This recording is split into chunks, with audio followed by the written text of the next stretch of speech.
These cookies are cracking, Cheska. Cracking? Wala ngang crack eh, oh.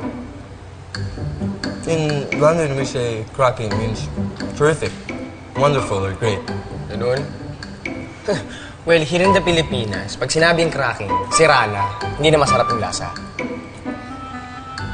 Masarap kaya ang cookies ni ate. Kaya nga miss na namin ng cookies niya nang nawala siya eh. Naman! Tsaka alam niyo naman kung sino talagang nag-alaga sa kanya, kung saan siya tumuloy, di ba? Cheska, we should go to London sometime. I can show you the sights. We can have tea and biscuits after if you like. Tsaka biskuit. Sa London may lamay. Eh, masasarap pa yung scramble tsaka singgaling dun. Alam mo ba yun?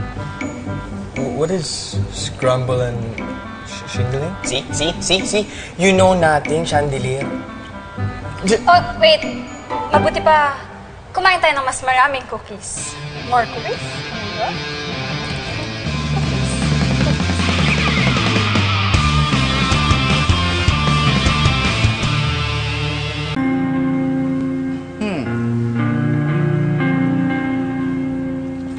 Di mo na kasi dapat pinapatulan si Chandler. Eh, hindi pa rin kasi ako kampanteng dito nakatira yung lalaking yan eh. Eh, wala naman tayong magagawa eh. Si Lola yung nag-imbita sa kanila. Ikaw naman, gustong-gusto mo dito siya nakatira. Ano? Hindi kaya? No, hindi. Eh, di ba ginawan mo pa nga ng cookies?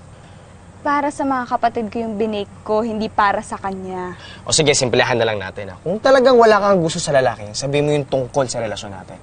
Unat naman. Pinaliwanag ko na nga sa'yo kung bakit hindi pwede, di ba? Eh, di aminin mo na. Kaya hindi mo masabi kasi may gusto ka sa lalaking yun. Di ba? Bahala ka nga kung anong gusto mong paniwalaan. Pero kung hindi ka makikinig sa akin, alam mo, umuwi ka na lang. Uuwi na talaga ako. Okay, fine. Fine. Sige, didiretso na ako sa kotse. Wala ka namang kotse.